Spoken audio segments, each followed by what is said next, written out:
Excellent. Save me going first. You're off the hook, Nick. Let me stop sharing my screen there. That's just a note on what we had planned in the course booklet. So we'll take that down, and then I can maybe see people a bit better.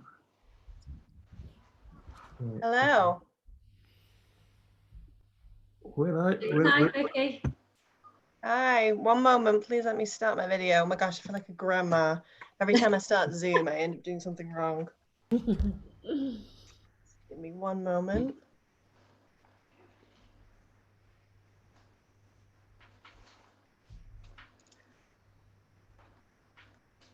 While Vicky's trying to find that, just welcome you all back to there's Vicky there.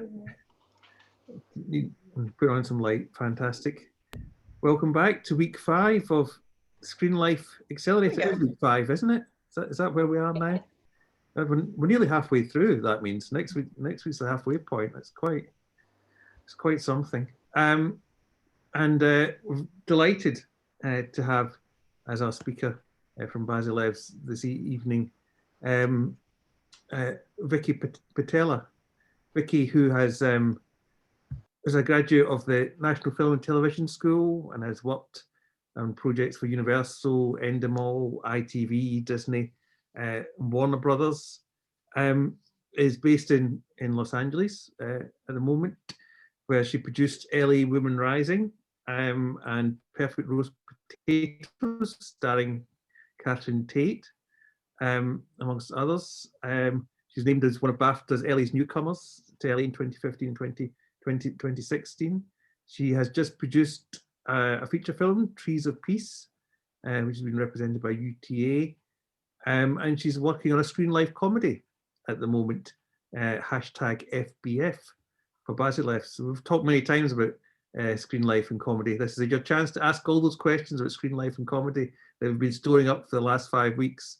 So looking forward to hearing about that as well.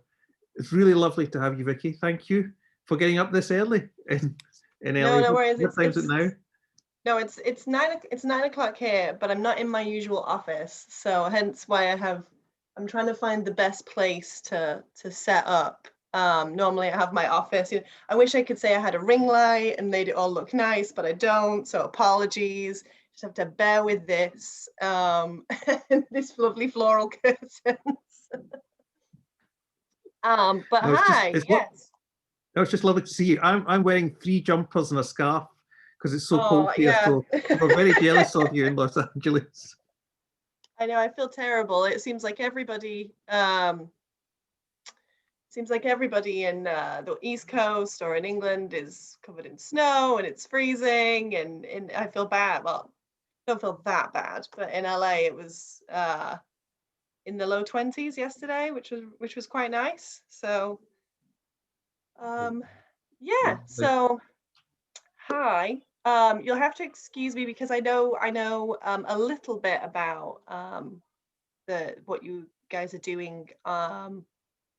You're talking about Screenlife movies, but I haven't had a lot of context in terms of what you guys already know or what you don't know. So maybe someone could just give me like a quick 2-minute rundown of where you are, so I don't go over things you already know. That would be helpful. Right. Okay. Well, I'll tell you who. So every week we've had a masterclass from someone at Basilev's, and we started with Timur, who told us all about the history of Screenlife. We've heard from Ivan Petrovic, talked about his directing for Screenlife in his vertical series. We've had Maria come to talk to us about pitching.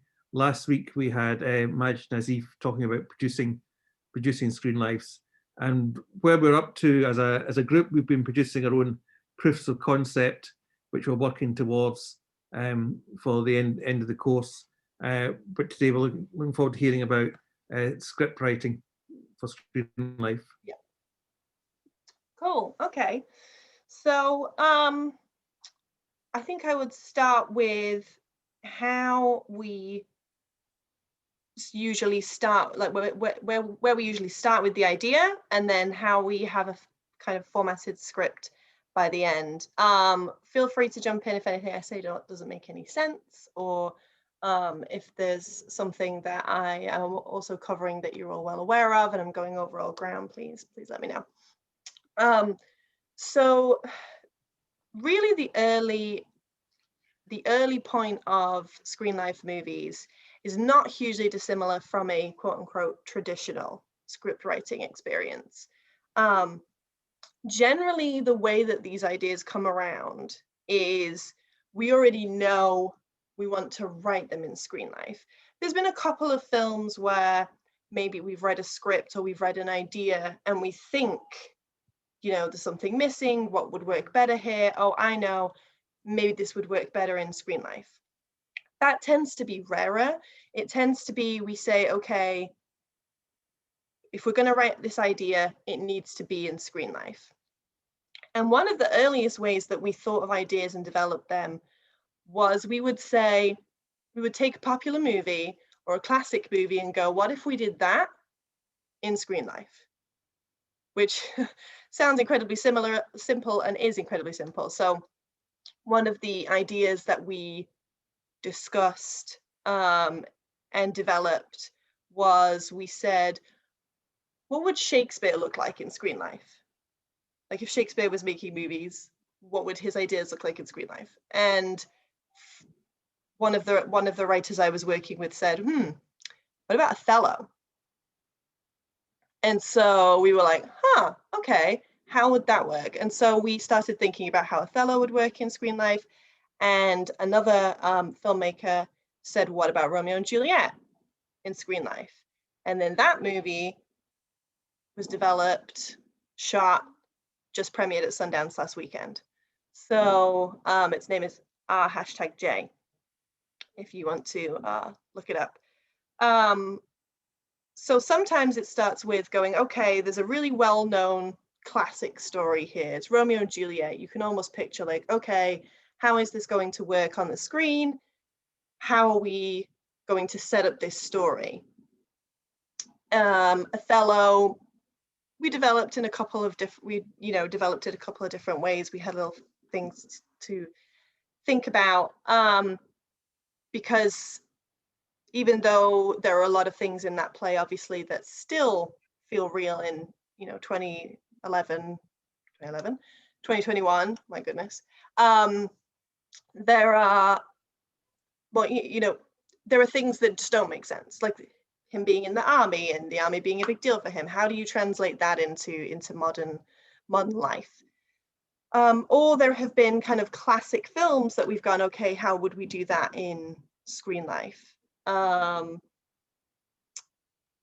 One of those was a classic, I can't say too much about it because we're still developing it, but it was a classic Hitchcock movie, and we said, okay, what would that look like in Screenlife? How would we get that into a movie? And a lot of it is picking apart what that idea is about, what that story is about, and then starting to construct where are the points that we need to hit, what are the story elements that we need to include. Or there can be an original idea. For example, Searching was an original idea that Sev and Anesh thought of, and Basilev's helped them develop more of these screen reality elements that go into it.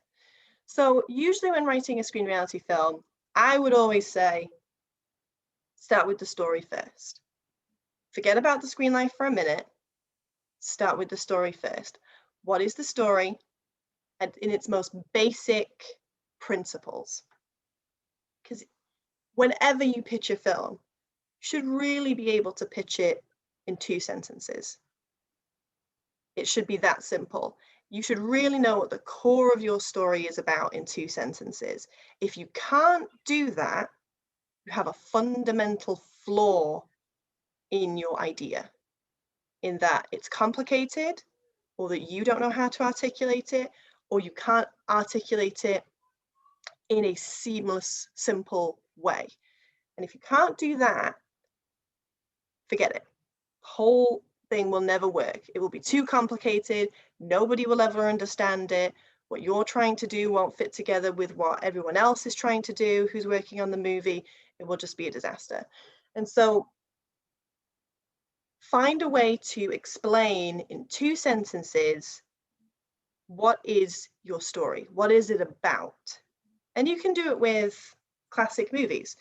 You could say, for example, Grease is a story about a guy who's on top of the social chain in high school, who falls in love and has to choose between his social place and the woman he loves. It's that simple. Even stories that might seem incredibly complicated, like Inception, you would think, okay, well, how can you explain that into 2 sentences? Well, you can. You say it's a story essentially about a group of con artists conning somebody out of their memories or their faculties in order to get what they want. It's actually a very simple idea at its core. It's when you start adding all the other things on that it becomes complicated. You don't need to worry about any of that at the beginning. You just need to worry about, what is my story? What is the story truly about? And if you can articulate that, then you can start building extra blocks on top of that. Excuse me one moment. So, for example, if you're doing it, let's pretend that we're going to develop an idea and say, okay, we're going to make, we'll do Romeo and Juliet. I don't know too much about the movie because I wasn't involved in it, so hopefully I'm not treading over stuff that they've already done, but we'll just use it as an example because it's a classic story that everybody knows. So let's say, okay, we're all going to develop Romeo and Juliet, the screenplay. So at the very core of our idea is Romeo and Juliet from different worlds, can't be together. It's all going to end very tragically and there's going to be a lot of tears. That's basically it. At its core, that's what it is. It's a forbidden love story. Okay, how do we now put that into a Screenlife script? Well, the next step is to start thinking as you would with any other script. I don't know how many of you have ever done screenwriting or studied screenwriting. Give me a wave if you studied screenwriting. Or okay, so a couple of you have. So it's essentially the same thing. It's like, okay, what are my 3 acts going to be? So your first act when you're writing a script is, how do I show this? I really wish I had a whiteboard behind me, but so generally, here we go. Maybe I can draw it and it will make sense. Give me a moment.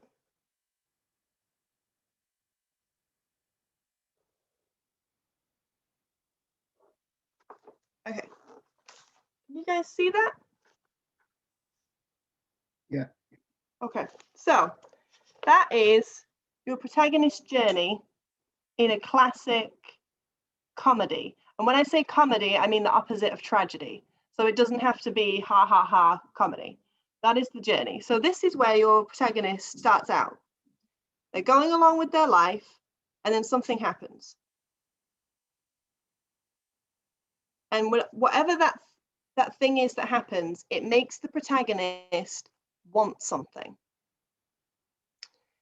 And essentially, their motivation in the movie is that they want something. And whatever it is that they want in that first act, it looks like they almost might get it. They're going up and up and up until they're at this wonderful high point, and it almost looks like everything's going perfectly. And we all know something happens, and that obviously they don't get it, but something happens. Sometimes it's a twist, sometimes it's really obvious. And whatever it is they want gets further and further and further out of their reach until they hit their lowest point, which always comes at the end of the second act. Think about any movie in your head right now. There's a low moment about 2/3 of the way in where the protagonist is almost going to give up. They're never going to get what they want. They can't do it. Frodo's never going to get that ring to Mordor. And somebody comes along or something happens right here to change their mind. Either tell them you can do it, or more often make them realize that what the thing is that they thought they wanted right here isn't actually the thing they want now. So what they want will sometimes change ever so slightly, and their journey continues in an upward trajectory where they look like they're going to get what they want, or usually in a classic movie, they're going to defeat the person that's preventing them from getting it, whatever that is they want.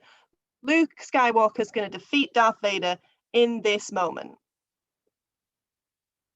Dramatic finale, and then their life carries on. We get a happily ever after. This is where they're going now. Does that make sense? Wave at me if that makes sense. Excellent. Now in a tragedy, it's basically upside down. They're going backwards. They're going along. Everything's terrible. Oh my God, it's so awful. It's Romeo and Juliet. We can't be together. This is so terrible. Wait, we have an idea. We're going to run away together. And we're going to get married and it's going to be wonderful. And oh no, the message got missed and everything's terrible. And Romeo's killed himself. And now Juliet's going to kill herself. And everybody has to live with this terrible thing that they've done to these kids. So that is essentially the basic structure of any protagonist's journey in a movie. It looks different. A lot of great screenwriters, particularly Charlie Kaufman, will take that and, you know, mess it up and have it happening in a way that feels very complicated. But even in someone like Charlie Kaufman, whose work is very kind of almost real confusing at times, still has that basic structure. And generally, the acts of your structure will fall at the high points that I mentioned. So your first act will usually end around here when the protagonist is on the top of the world or on the bottom of the world, if they're Romeo and Juliet. Second act will end about here, which is their low point or their high point if it's a tragedy. And the third act will usually obviously end at the end. This bit we kind of call the coda. So usually the story itself is kind of finished here, and this is usually the little coda, which is like that last scene you often get in a movie of, you know, people driving off into the sunset. In Thelma and Louise, it's the end because they drive off the cliff. But if Thelma and Louise had kept going, it would be the coda. So that's the same in any screenplay, including in a Screenlife screenplay. Ours is just decorated slightly. When I work with script writers, I usually encourage them to think of it like that, is think of the Screenlife as decoration. Don't try and figure that out with Screenlife. You will overcomplicate the situation, you will confuse yourself. Got to think of the format, the Screenlife format, as a decoration to your film. Once you understand that basic structure and you know where your protagonists are going, now you can start thinking about, okay, how am I going to fit this into a screenplay? What's going to happen? So if we're doing Romeo and Juliet, it's the opposite. Excuse me, it's the opposite journey. So it's the one where they're on the top of the world first and then, oh, sorry, they go down. They have to go down first because they can't be together. Then they're on top of the world and then they die. So we can think about, okay, first act is Romeo and Juliet meeting, they fall in love, they want to be together, they realize they're from two different families, they can't be together, this is terrible, end of act one. Act two is, we have an idea, we're going to run away together, it's going to be so wonderful, we're going to get married, everything's going to be great, on top of the world. As always happens in Shakespeare, someone forgets to give a message or it gets lost, terrible thing. Into act three, oh no, Romeo's killed himself, Juliet is going to kill herself too, and now everybody has to live with how terrible this was. So that's our basic structure, that's our basic story. Now, this is the point where we say, okay, how do we get this into Screenlife? How do we do this? Okay. And this is actually the bit where it becomes quite tricky, particularly if you honestly have done a lot of traditional screenwriting, because our brains are wired in such a way that when we almost think of an idea or write an idea, without even realizing it, your brain will almost start cutting the movie in your head. So you'll be like, okay, well then this happens. Oh, and then we cut to this scene. But in Screenlife, we often can't do a lot of the things that would feel organic in another screenplay or another story. So you're all looking at screens right now, which honestly isn't a bad way to write a Screenlife film, because it's a nice reminder. I know some people who do handwrite scripts, but it's always good, I think, to write it on a masochist, on a laptop, so that you can see and think, okay, this is my screen. I can't go anywhere from here. And I wouldn't encourage anyone writing a Screenlife film to break the fourth wall as such, you know, have a moment where you move out of the screen. Tried it a couple of times in Baslev's.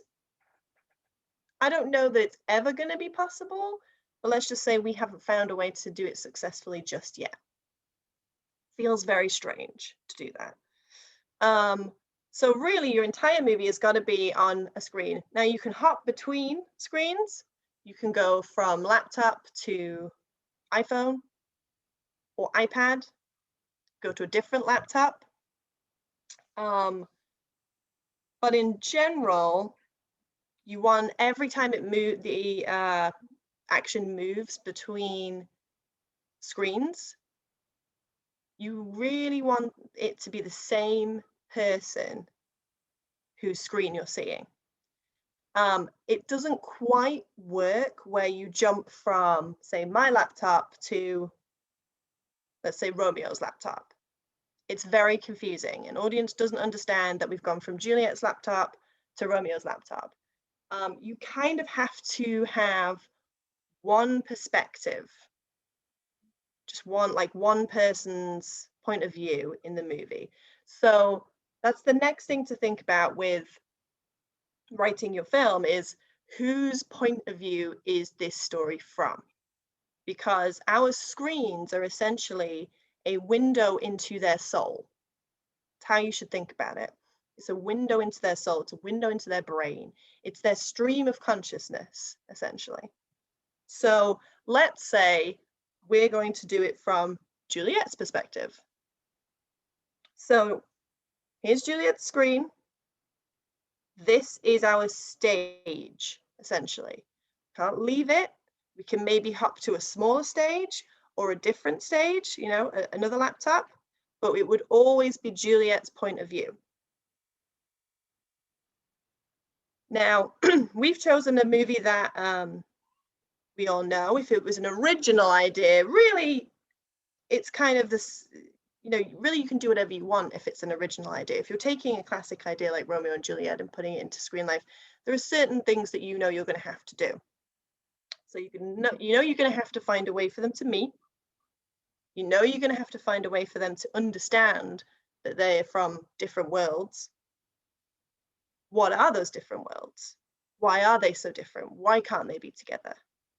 What does that look like in 2021? Because this whole family feud doesn't quite work. It's not strong enough. No one's going to believe that. So what is it in 2021 that's keeping them apart? Then you have to have a way in which they can make their plans to run away together. What does running away together look like? Is it going to be physically running away together? And if it is, are they just going to talk about doing it? Or if they're going to do it, how are we going to show that on a screen? Because it's very difficult in Screenlife to have stuff going on back here. Generally in Screenlife, your strongest feature is a face, sorry, it's mine, on a screen. and an actor who's not me giving you a performance that you're really entranced by, and you feel, because this is a window into their soul, you feel their soul, you feel their story, you feel their emotions. It's very difficult if they're back here having a conversation with somebody, because you're not really paying attention to what's going on. Or if I'm here and you're supposed to notice some piece of action that went on behind my head, because you're not really focusing on what's going on behind my head, you're focusing on me, at least right now, hopefully you are. So we want to tell the story from Juliet's perspective. If they're going to run away together, it can't be something that's going on behind us. It's got to be her maybe telling us about it or showing us in some kind of Screenlife feature. Then we have to have, maybe you do have them actually die. I don't know. Do you have to have them actually die? I don't know in 2021. But how do you show that? How do you show that they can no longer be together, this tragic end? And then how do you show the families having to kind of reconcile themselves with this? So the fun part about a Screenlife movie is there's no rule. You can do whatever you want. Whatever you want. Or the only rule as such is the one that I just said. You can't leave your stage. You can hop between stages. You can't really leave it. So you can do whatever you want to illustrate these story points. So let's say we know our first story point is the story point that we talked about of, okay, they're going to meet online. How are they going to meet online? My God, who meets online these days? Could be anything. Could be absolutely anything. Are they online dating? Are they watching the same YouTube video? Are they in a chat room? Are they on Instagram? Are they both Instagram influencers? Could be anything. Could be absolutely anything that you wanted it to be. And so then the fun part is you can even make something up. If you want it to happen in a certain way and there's no app that you know of that does that, make one up. Who's not to say that there won't be in 6 months' time? For example, 6 months ago, you could have made up something that felt very similar to Clubhouse. This is this app. I don't know if you've heard of it, but it's the new social networking app. You can go into rooms and hear people talk. 6 months ago, there wasn't really anything like that. So it's very possible someone could have written an idea and just kind of made up something that sounded a little bit like what is now Clubhouse, because there's always new apps coming out. There's always new ways of networking online. As long as you make it feel authentic to your story, it doesn't really matter if it's not real. So let's focus on this. Let's focus on this moment of Romeo and Juliet meeting online. How are they meeting online? Let's say they are Instagram influencers and they meet an inn by Romeo on that explore bit of Instagram, and he sees one of Juliet's videos and he comments on it. That's how they meet. Very simple. Okay, how do we show that in the script? In your head, you can probably visualize it. You probably know what it looks like. You probably know that it's Romeo sitting in front of his screen like this. And if you can imagine, maybe down here, his Instagram feed hops up on the screen. And maybe we see what he sees. We see that he sees Juliet's video, he clicks on it. Oh, she looks nice. I'm going to type a message. Whatever it is. I don't know. I'm not down with the kids. So types a message, send. There we go. That's how we see it. Now, how do we show that? So, am I able to share my screen?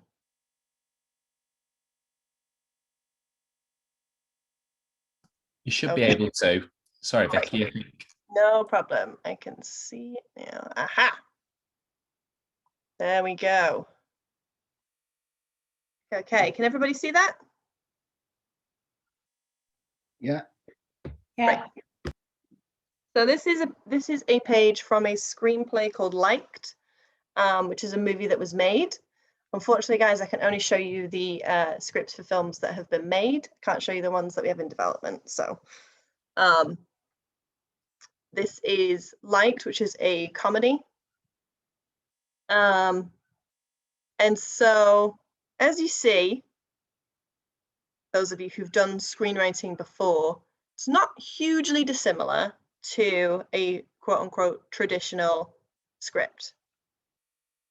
We have the screen heading, interior, but instead where they would normally say like interior Mike's house, it now says computer screen, almost always says computer screen or where the computer is located. Or occasionally we might have it say an app. If we're doing something in the Screenlife where the Screenlife is kind of, that's the whole screen. You don't see my face. It's not popping up maybe here or down here on the screen. It's taking over the entire screen, so you no longer see our protagonist. It might say Instagram. Day.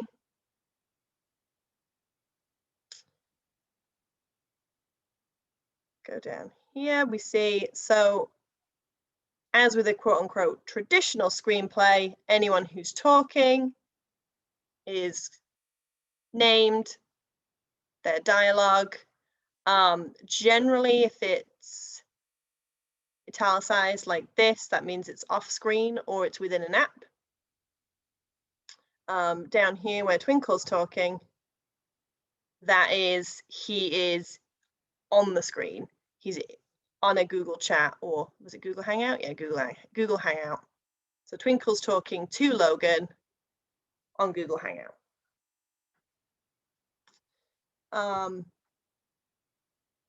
So this would be either in a video, being as in a video, or he's talking off screen. And generally what we do is we approach the dialogue in the same way that we would approach a quote traditional movie. So whatever they say just goes in the dialogue boxes right here, how they're talking to each other. And then you can illustrate where that is. So we say, new Google invite from Twinkle, Pebbles, and Logan. He accepts the Hangout invite. And then that makes sense as to why he's talking here.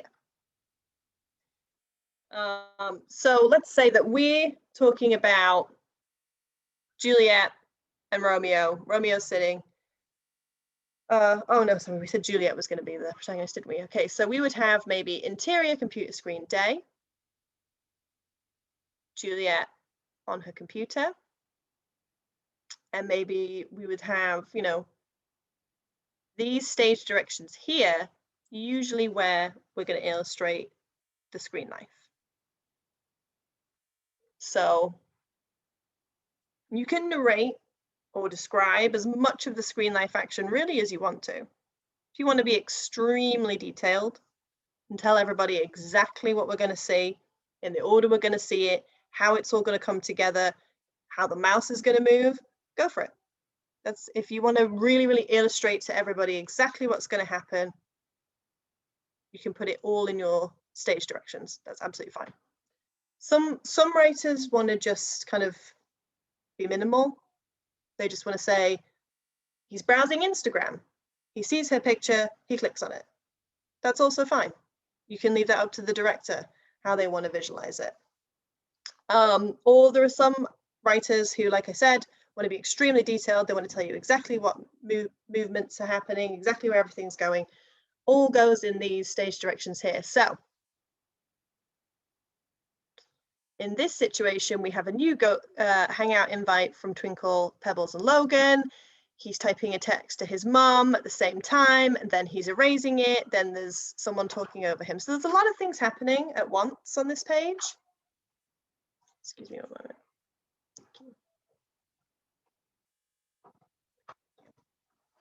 There's a lot of things happening at once on this page. There's a lot of things happening. And that's where it can be a little tricky, and we'll break down one by one in a moment. But just coming back to what I was saying about our story, Juliet, we would probably say interior computer screen day, Juliet is browsing Instagram, maybe she's on a Google Hangout with a friend so that we can see her face, maybe she's talking to this friend, like, oh, I'm just, you know, what are you doing? Oh, just hanging out. Oh, I'm on Instagram. Oh, look at this video. He looks cute. Let's look at him. Juliet clicks on Romeo's video. Juliet types whatever it is that she needs to type that sounds believable. So that's how we would put it on the screen. I'm now going to jump to likes in particular, just because these are the pages that I have up. As I said, I can't unfortunately show the actual Romeo and Juliet script. So hopefully this will satisfy. The basic backstory of Liked is it's a bunch of boys at college. One of them is trying to impress a girl he met online. He asks a friend of his who's much better at messaging and being flirty and witty in text messages to pretend to be him so that she'll go on a date with him. And so this moment in the screenplay is conversations between the boys in their frat house. So we have interior computer screen day, back to iMessage. So we know that our protagonist is on iMessage. He can hear some dialogue, or we can maybe hear a video that he's playing. But this is the bit I want to get to. New Hangout invite from Twinkle, Pebbles, and Logan. So, as I've said, one of the things that everyone's really going to connect to on your movie is the face of your protagonist. So really, you want to always try and find an excuse as to why we can see the face of your protagonist, because they're our way into the story, and our way into their emotions is through their face on the screen. So in general, in the Screenlife movie, you don't want to duck away from having them on the screen too much. You can do it. I wouldn't advise doing it for more than a few minutes, but in general, you want to see their face, you want to see their emotions and see what they're interacting with. So one of the ways that we do that is oftentimes they're on Google Hangout a lot. It doesn't have to be Google Hangout, it can be any kind of video messaging app. So you'll see a lot in Screenlife scripts that people are going on and off Hangout, or they're going on and off of FaceTime, or whatever it is. So this is something that you'll see a lot, new Hangout. You'll also see a lot in Screenlife movies the way that the characters are talking to each other. If they're not talking face to face, they're texting a lot, they're messaging each other. As I said, you can make up any kind of way that they're talking to each other. They can be commenting on each other's Instagrams, they can be in a YouTube comment section, they can be DMing each other. So you'll also see a lot of people typing and discussing on excuse me, on the screen. And there's two ways in which you can show text conversations, or any conversations that are happening in text rather than in the face-to-face hangout. So any kind of conversation that two characters are having kind of face to face as such. Like our protagonists on the screen, we see them. Maybe in this part of my screen, for example, we say there's going to be a Google Hangout bar and you're going to see friend 1 and friend 2.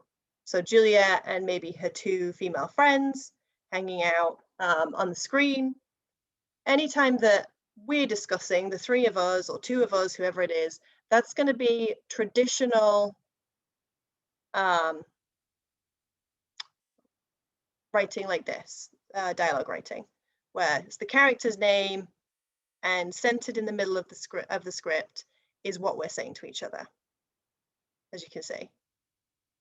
So here, Twinkle and Logan, for example, are having a conversation. Now, let's say we're also having a text conversation at the same time. There's 2 ways to do that. As I said, you can either do that conversation in the stage directions right here. So he starts typing a text to his mom and he erases it. Or you can do it as dialogue, like this. And in that case, what you might do is say Twinkle, and then maybe in brackets, sorry, say text message or typing. And if you italicize it, then that's text message conversation. Does that make sense? Great. Okay. Now I also have a page from searching. Now this is a much more descriptive heavy page than the liked page, which is where they're having conversations and we can hear off-screen dialogue. This is much more, David is doing a lot of things in the Screenlife. So it's a lot of description. It's very stage direction heavy as such. So we can see he's saying a user livecasts himself or herself and then verbally responds to the live stream of typed comments and questions from viewers watching the feed. David inadvertently clicks a button labeled cast, activates his webcam. Suddenly, we're in Margot's bedroom. It's night. We're doing a UCast broadcast. So as I said, you can put the app that you're using in the heading. And then this particular writer, as I've said, is one of the writers that I talked about where they want to describe everything that you're seeing. They're not leaving it very loose. They're really describing absolutely everything that they want you to see on the screen. We're looking as David as he discovers he's broadcasting. A user named Fish and Chips joins the session, then immediately leaves. After a few moments of 0 viewers, David is prompted to stop recording. He does, but only then. UCast Google Chrome. Does he notice the saved videos button on the UCast toolbar? David drags his cursor to the folder and clicks. Inside are 76 previously recorded UCast broadcasts, beginning 6 months ago and all made by Margot. Jackpot. David's cursor hovers over the first one, etc., etc. Skip on a little bit. Then we're on a webcam. He's looking at Margot. He's not sure what she's doing. There's something very different about her, stumbling through her first live cast. He skips a minute ahead. Then a new visitor appears. And this is what they're saying. As I said, you can use, you can put text as dialogue in the middle of the screenplay. Gross. Margot immediately grabs her cursor. He's been blocked. She waits again. She tries in. She's off screen, and then she's talking. And as I said, as I mentioned to you, you can put. This is one of the screenplays where the writer has chosen to put text conversations as dialogue. So. There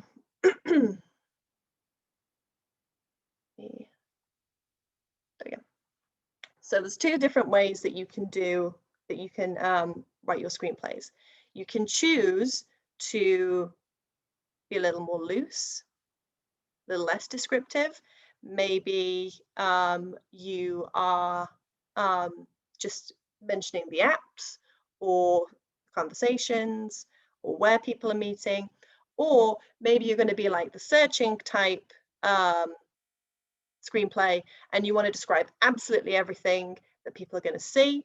You want to describe absolutely every app that's going to be seen, how it's going to be used, etc., etc. It's really up to you how you want to do it. Like I said, there aren't really a lot of rules with the Screenlife genre. You can pick any apps you want. You can talk about them in any ways that you want. Really, the only rule is, like I said, don't jump out of the stage. Don't really break the fourth wall, and hopping between perspectives doesn't quite work.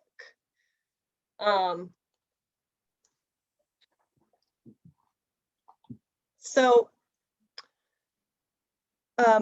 when it comes to writing down the idea, as we just saw, there are a lot of elements of writing a Screenlife script that are very similar to a traditional script. You're going to have your scene headings, you're going to have description of what's happening in the scene, you have dialogue, hopefully you'd have scene numbers, page numbers, etc., etc. And then, as we've just seen, then there are different ways that you can communicate the Screenlife elements of your script. Either you can be very descriptive or not very descriptive, as you said, or, as I mentioned, you can treat text message conversations as stage description, or you can treat them as dialogue. That's a personal choice. However you want to do it, however you want to illustrate your story, it's really up to you. The main thing is that whoever's reading your script has a clear understanding of what they're meant to see. And this is, how do I say this? That's one of the really interesting things about Screenlife, is generally a screenwriter isn't overly describing what we're going to see on the screen. They might be giving us a setting, they might give us a general idea of what we're going to see, but really they're not being extremely descriptive about what we're actually visually seeing. Screenlife scripts, you can be as descriptive as you want. So it's kind of a fun opportunity for any of you who are screenwriters who don't also direct to be as visual as you want to be and put as much detail down as you want to put down.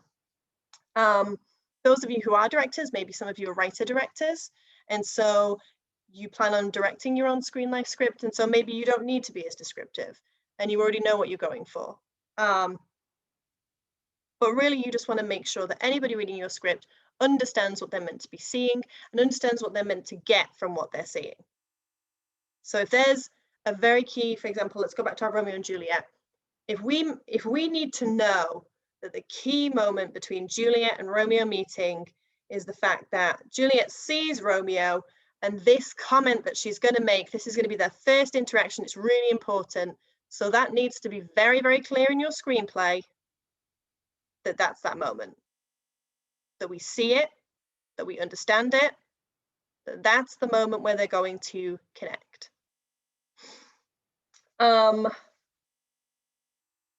Now, one of the questions that has come up, because I know I mentioned that action back here in Screenlife doesn't quite work, but that doesn't mean that action in general doesn't work in Screenlife.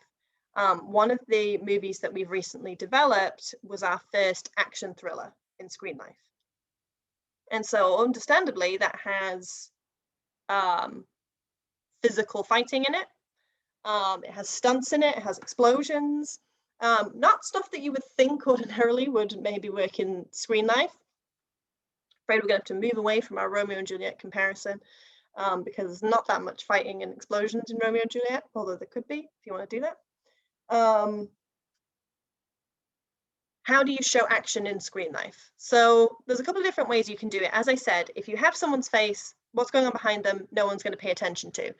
that doesn't mean that I couldn't get up from the screen and go back here and do something and you wouldn't follow me. But remember, in Screenlife, you can't cut to 5 different angles. You have one angle. You have this camera. That's all you have. So you have to find a way to show what's going to happen between me and whoever's behind me, so the audience doesn't miss what's happening and understands what's happening. Or for example, Screenlife. You can use any screen that you want to use. So why don't we use a CCTV screen? Let's use a CCTV screen of a fight in a street as part of our story. We can do that. Or someone is videoing on their phone. Someone sees a fight and they're videoing it. And so we're going to see what the phone sees. Or someone is maybe an influencer. They put their phone up to record them. They're doing maybe, I don't know, dance routine or whatever it is. Someone sets upon them and we see the fight in that way. So a lot of different ways that you can show action through the Screenlife. Describing action on the page is not dissimilar to a quote unquote traditional screenplay. You would put it in the stage directions of your script. But one of the things you have to make sure that you make clear is how we're seeing it. What screen are we seeing it through? And what are we meant to be able to see? Because if we want to be able to see, if it's purposely obscured a little bit, you want to be mysterious about what's happened, make it so people don't know that there was a full fight, or you don't see the attacker, then in your description, you need to make that clear. You need to make clear that it's obscured. You need to make clear, you could even say outright, we're not sure who this attacker is. Just make very clear for whoever's reading your screenplay what's going on. What are you meant to take away from it?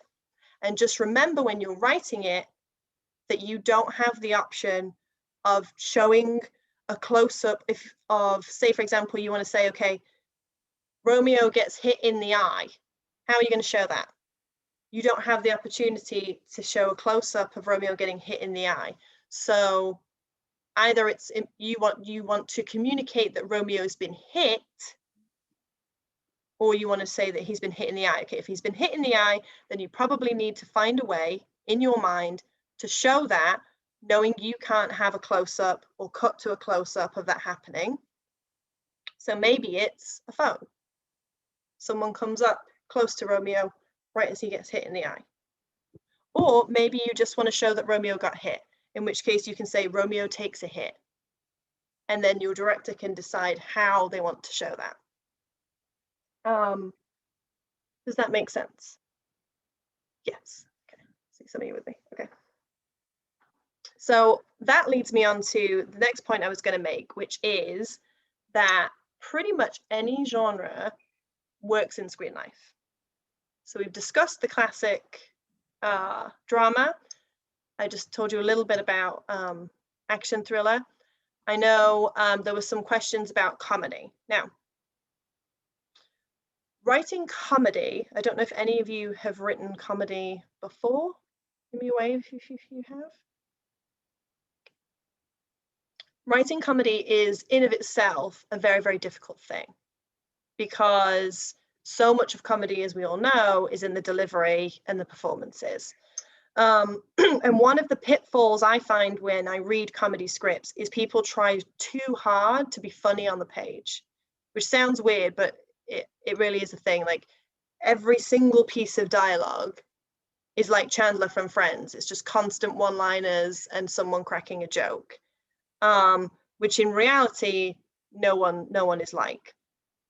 So writing comedy is already quite a tricky thing to do, because people feel the need to be overly funny.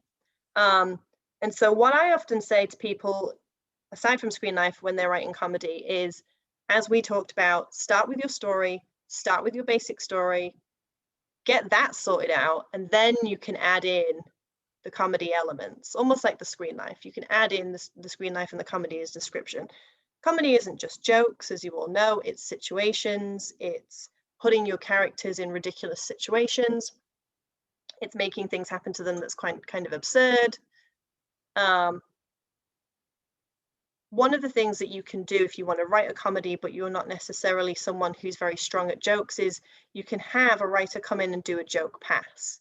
So if you get your story down, get your characters on the page, you feel happy with it, but you don't feel like it's funny, you can always hire another writer or ask another writer who's great at comedy to come in and give your jokes a shine. Now, comedy in Screenlife is pretty much the same.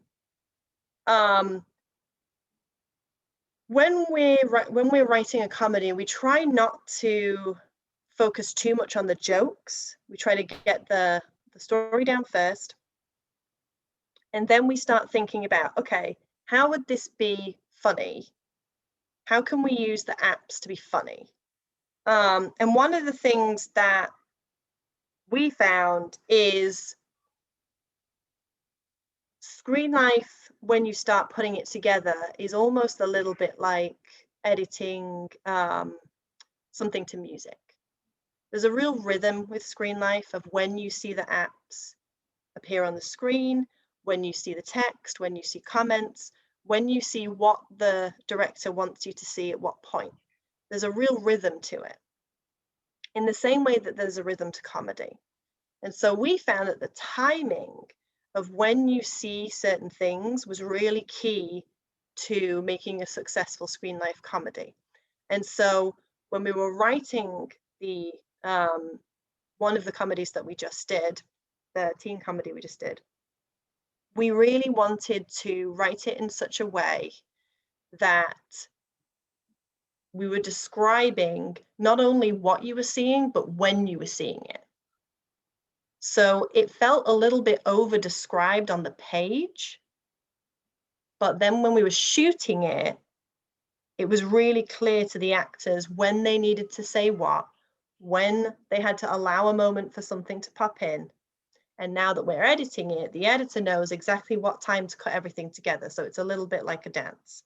And the timing has been a lot of what's made it work and be really funny. Now, as with anything, there's a lot of things you can do. You know, someone might someone's having a conversation with their mom on Google Hangout and someone sends a dirty joke and it comes up on the screen.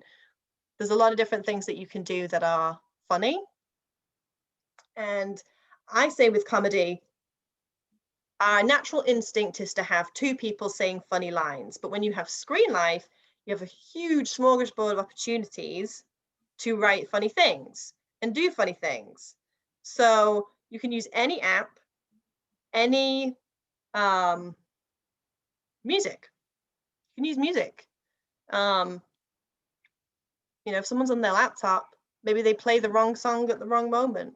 Maybe it's something dirty from the night before, whatever it is, when they're on a conversation with their mother. There's a lot of different things that you can do that are funny whenever you want to, however you want to. So I think writing comedy in Screenlife is a lot of fun because it really gives you an opportunity to just let your imagination run wild. And as I said, the timing is really key. So if you're writing a comedy, I would really encourage you to think about when you want each joke to land and how you want it to land, and try and put that in your description so it's clear how the timing of that is all going to come together. And it will probably look and feel a little weird when you read it, just because, like I said, you're kind of over describing it. But when you start working with actors and when you start editing, you'll have a great format there to edit the film together in such a way that it will feel funny. Does that make sense? Okay. I think that was everything that I wanted to say. Maybe I could let you guys ask questions. I'm sure there's lots of questions after that, Vicky. Thank you so much for that. That was amazing. Thank you. There's one question up in the chat about Yeah. the light script. Is that available anywhere online? You've got a copy of the script? Liked, I don't think it is available online. Searching is available online. You can find it readily easily. I don't know about liked. I can talk to Maria and see if it's something that would be made available, or see if there is another sample comedy script that maybe she wouldn't mind sending to you guys. The difficulty is obviously that anything that hasn't been released yet, we can't show very easily. Yeah, I can ask the question and let's see if we can find something that we can send. We can only ask. Of course. Okay, Ed, questions? I've got one. Andrew, go on.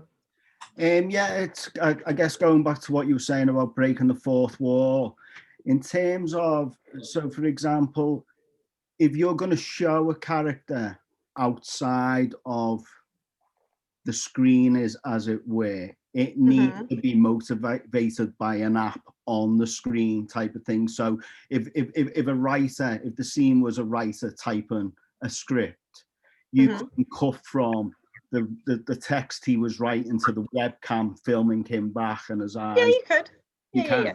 You could. So your screen that you're looking at right now, Andrew, Yeah, that's almost like, imagine that that's the screen in the theater, in the movie theater.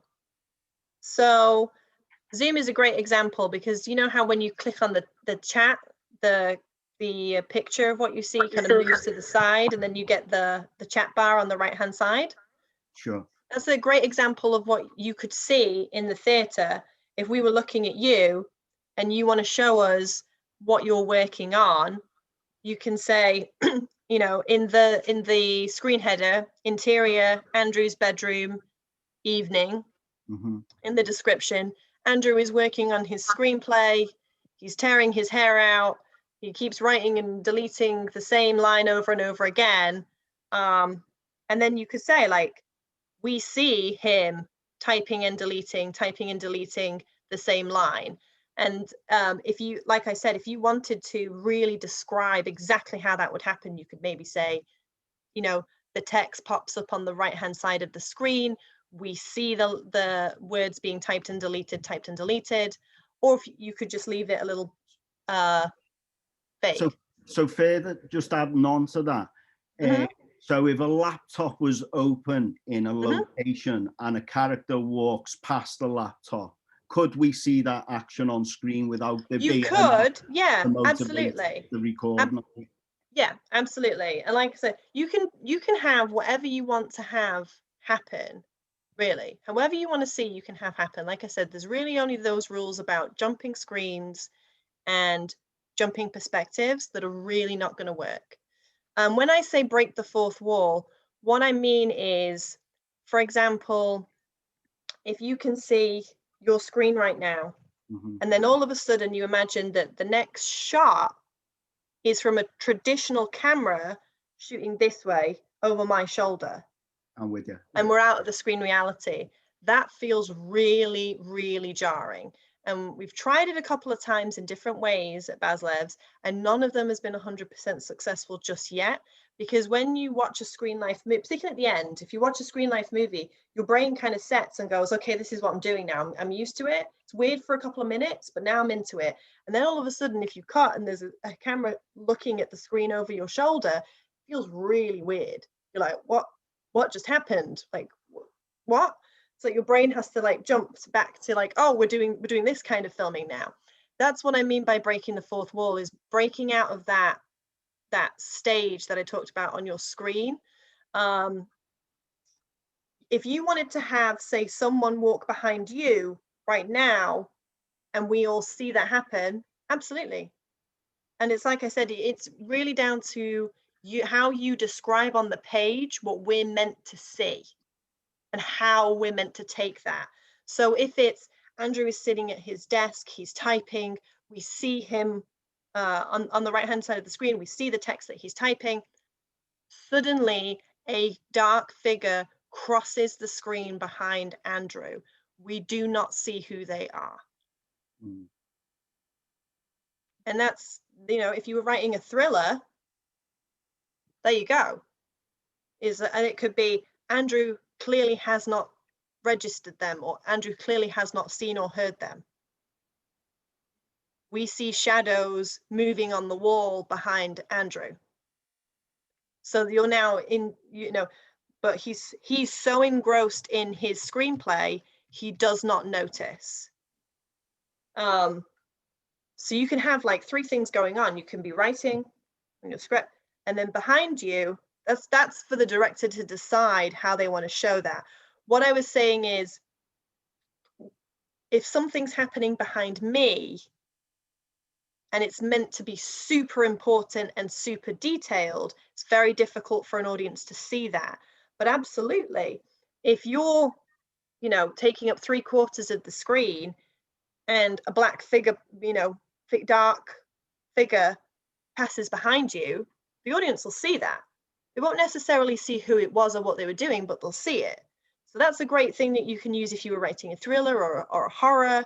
I guess what I was saying, you can have a reverse shot from the computer to the user. Yeah, I mean, essentially everything is a reverse shot from the computer. Everything is almost like your computer's point of view looking at you. Absolutely. Yeah. But you wouldn't then just cut to a camera over there getting it from this angle. That would be weird. Your stage is your screen, and you can jump between different screens.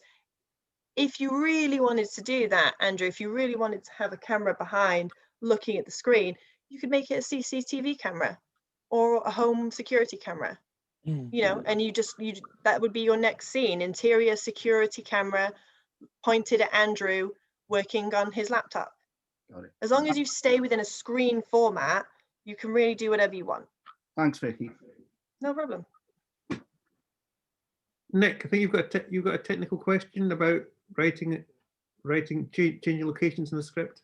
Yeah, so I was just interested. It's quite interesting to see the format that you write in, because it does really kind of obviously focus how you tell the story when you start to commit to that to the page through a final draft. But when you said, you know, your location is always computer screen. If the laptop, for example, is with someone and they take it to different locations where, you know, there's going to be different, what they write on that screen and the way they use the screen is going to be different. So from in a public place to a private place, do you just tend to just put that on the location header alongside it and stuff? Yeah. Yep, absolutely. Like I said, Nick, you can do whatever you want. If you're saying like, okay, interior, Nick's laptop,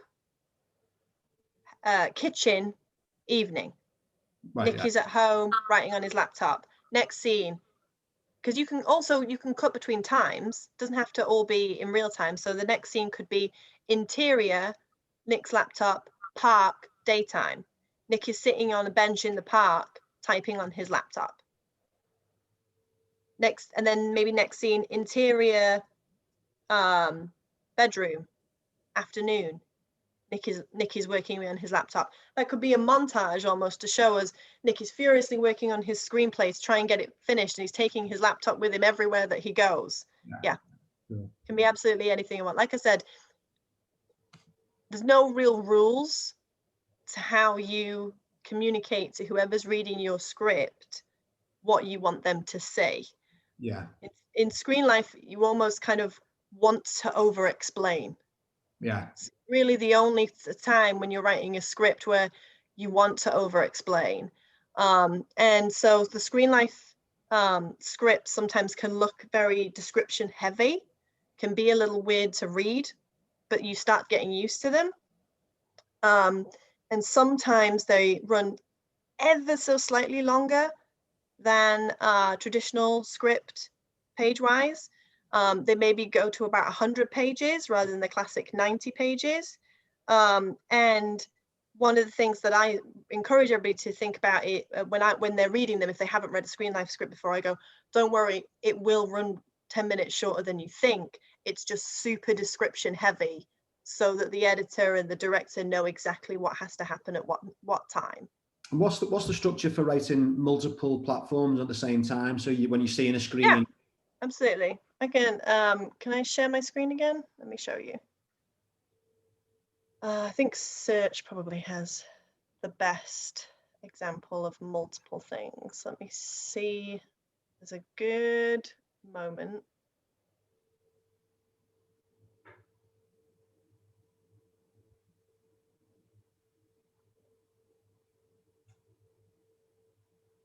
There we go.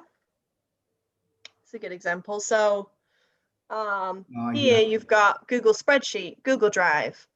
He's looking at that. Then he's on iCloud and he's clicking Find My Phone. And then he's scanning a yearbook. And then he's back on Google Doc on the Google Drive. And then he's on FaceTime. So they're like separate. Yeah. So what? Locations and like I said, there's two different ways of doing it. You can either kind of do a new scene heading for each app that you're using or each new element that you're introducing. What Anesh has done here is, as you see, he's put the scene number here, but not for each of these. So that tells us scene A29 at the same time within the window, Yeah.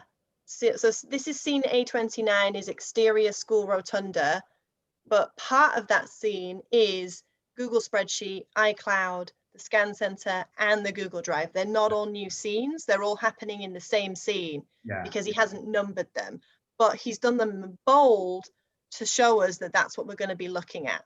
Yeah. And then scene 30 is then he's on FaceTime. Yeah. So that's how he's done it. And like I said earlier, Anesh, when he wrote this script, he was very into adding a lot of description, like I've highlighted just there, a lot of description. And he also put VO and text as dialogue in the middle of the script. The liked guys didn't. They, let me see if I can find a good page where it's very chat heavy, liked. So it's great for showing dialogue, not so great for showing a lot of different things. Here we go. So he's got interior computer screen day, YouTube, a search for turn down for what, delete selfies, adds his own likes. So he was a lot more sparse with his description, whereas Anesh, when he was writing searching, very descriptive. Really highly descriptive, wants you to see exactly everything and at what time. The liked guys likes a comedy, so it's a lot more open, malleable, however you want to do it kind of thing. Cool. Does that answer your question, Nick? Yeah, that's great. Yeah. Great. Thank you. Speaking of show don't tell, we've got a question from Keith, which I think many of us have thought about before. What about the use of voiceover or narration in a Screenlife film? Would it work? Does it work? Yeah, absolutely. Because there's a lot of different ways that you could do it. So thinking back to the how can you make everything a screen or part of a screen type thing, where would a voiceover be coming from? So you could maybe have voiceover coming from a video that we just don't see, and then we see it at the end. You could have voiceover coming from the Google chat or the FaceTime call. Or if you wanted to do a more kind of the film we just cut is you don't see the character on the screen, you don't see her face. Like I said, it's one of the moments, there's a couple of moments where the full screen is apps. So she's looking at websites. You don't see her face at all, but you can still hear what she's saying. She's kind of narrating to you like, oh my God, I can't believe this. Oh God, this is so terrible. But you don't see her face, but you see what she's looking at. And she's kind of narrating it, doing voiceover. Those kind of voiceovers, I think, work really well. if we're talking about like a traditional voiceover in such of like a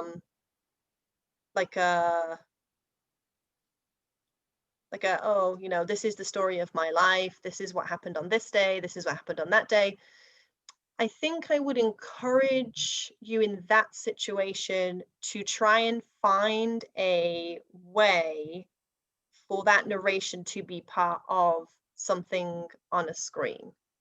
So whether it's they have a video diary that they're rewatching, or they made a YouTube video, they're a YouTube influencer, and this is all part of, you know, they're showing you something and then they're narrating it.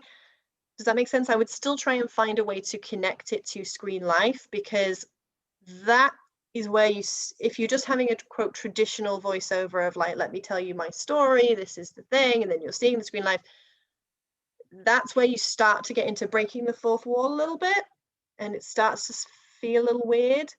I'm not saying it couldn't be done. I just think that the more you can connect every element of your script to the Screenlife format, the more successful it will be. Did that answer the question? Keith, does that answer the question? Keith's nodding. Right, great. Okay, great. Right, let's try and squeeze in the last couple of questions. One from Dave and one from Elna. And there's a quick question that Muzz has got. Dave, do you want to ask your question? Oh yeah, hi. Thanks, Martin. Can you hear me all right? Yeah. Yeah, go on. All right, sweet, nice one. You mentioned something like we haven't talked about that much in Screenlife yet.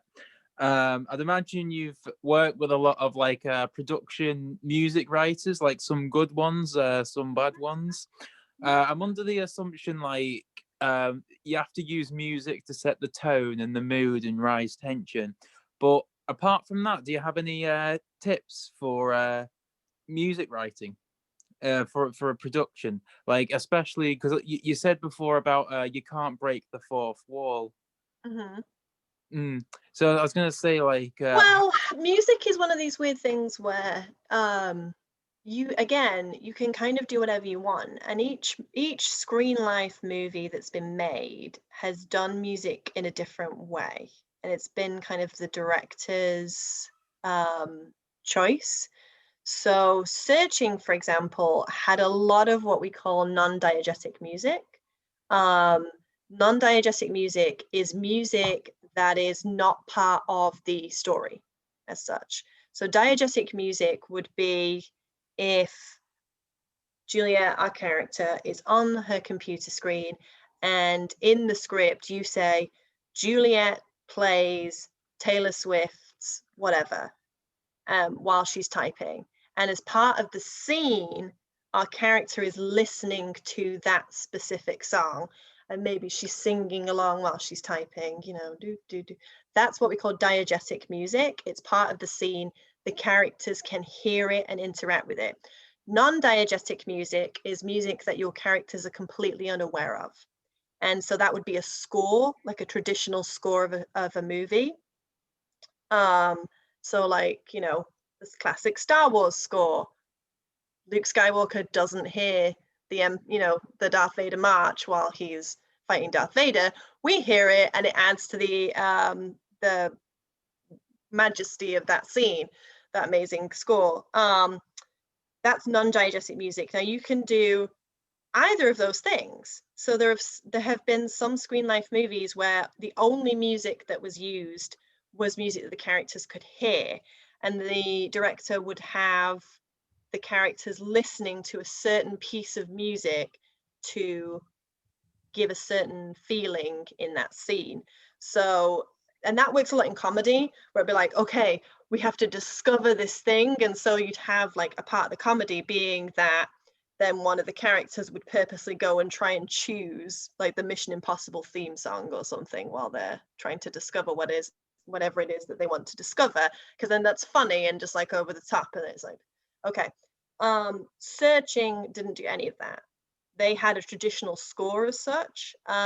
They purposely tried to make it feel a little futuristic, and you know, there was no violins, it didn't have that kind of sweeping orchestral sound, it was much more kind of synthy and computerized. almost, to try and fit the tone of the film.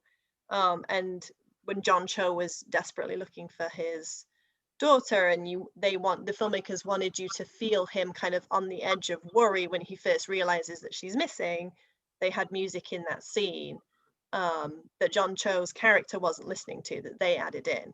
So you can do either of those things. I would say while you're writing your screenplay, particularly if you're writing a comedy, I think music can really be used, like I just described, to kind of have really great comic moments. So I would definitely encourage you to think about, okay, does one of the characters like listen to a specific song at this moment that's going to add some comedy value to this? I think music often gets forgotten in comedy and can really work very, very well. Otherwise, if you don't feel like it's what your characters are doing, I probably wouldn't put it in a screenplay in the same way that in a traditional screenplay, you probably wouldn't tell the director what kind of music you want them to have in that moment. They're not going to take it well. Unless you're a writer and a director, in which case do whatever you want. Thanks for that, Vicky. Can we Yeah, thank you. quickly squeeze in Elena's question?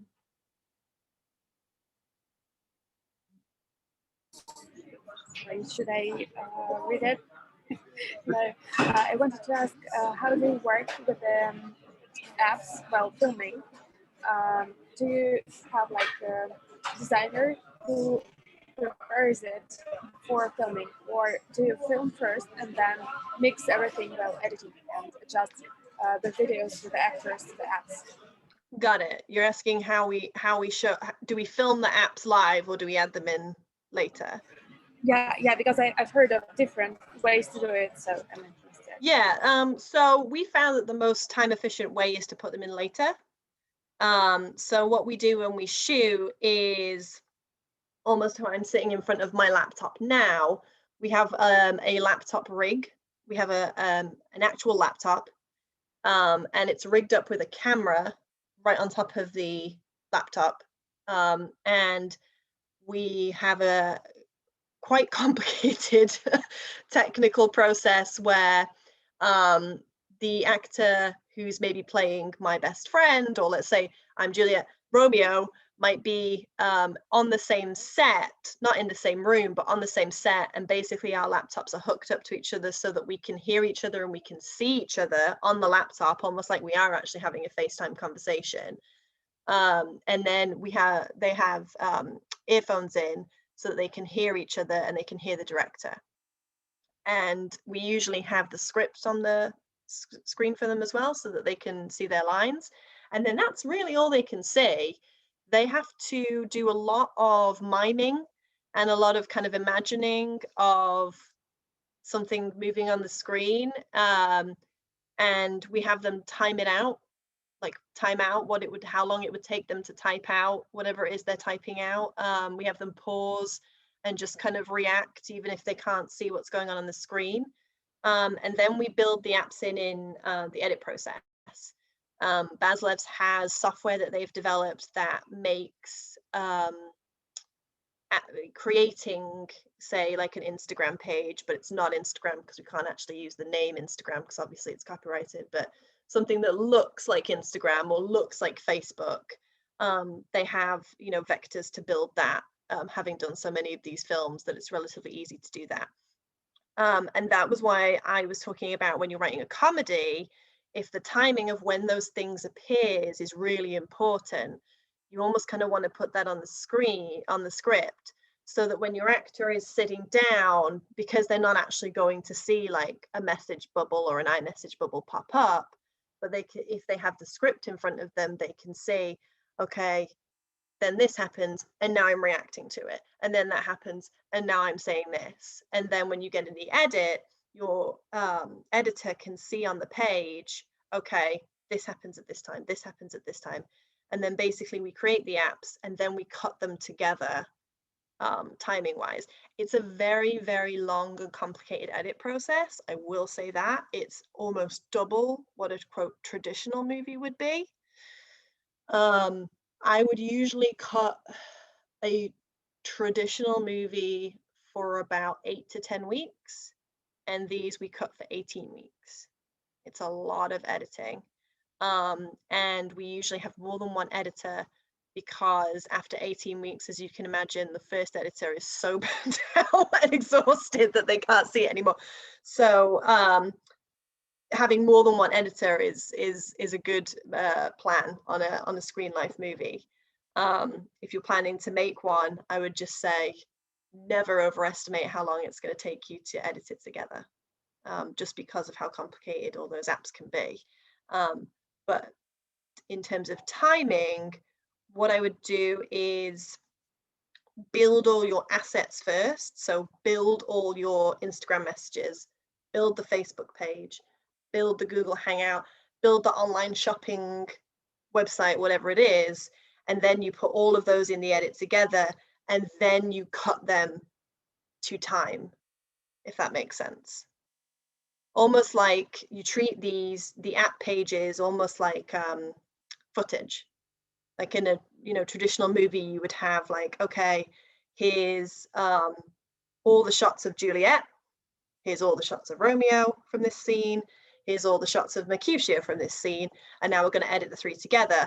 In Screenlife, you have, okay, here's all the stuff of Juliet on her screen, then here's all her Instagram messages, here's all the text messages, iMessages, and you would cut them together almost like characters in that scene in the edit.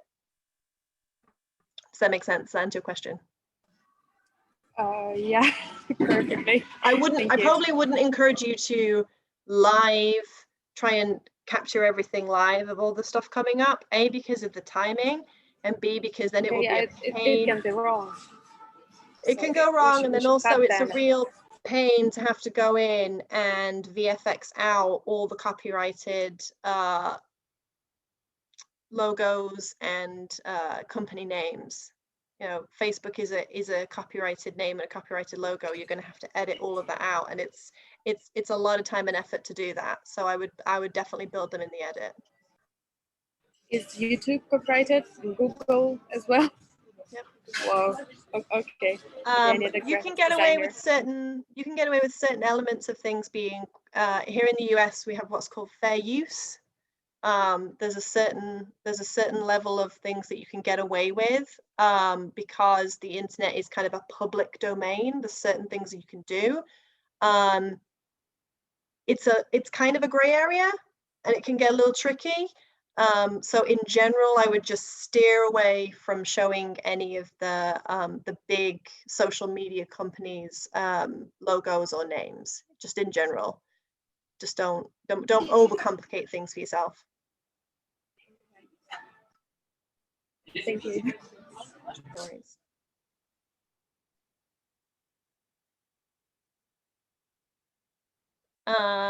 Okay, thanks. Great. My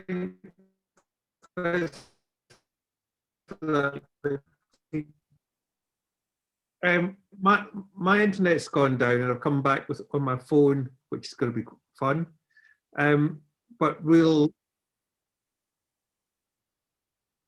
But thank you so much for that. I hope that was helpful and answered everyone's questions. Anybody wave a hand? Vicky can hear me. I can hear you. Yeah, just about. But you're very Joanne, welcome. you're I hope muted. that answered. I hope that answered everyone's questions. Okay, just let. Is everyone's going down? Because I'll just take. I don't think anybody else can. So what I'm going to suggest to you all is we'll take a break. No, Vicky. Let's take a break now and come back at quarter two. Okay, Vicky, thank you so much for that. It was really, really helpful. We really appreciate it, and sorry about the tech.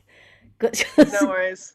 You should right. try shooting a movie when this happens. It's so great.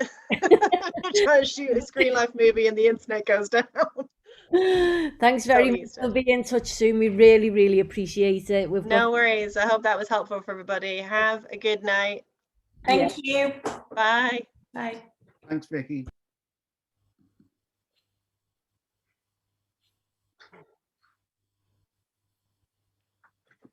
So we coming So back? Are we coming back at 7?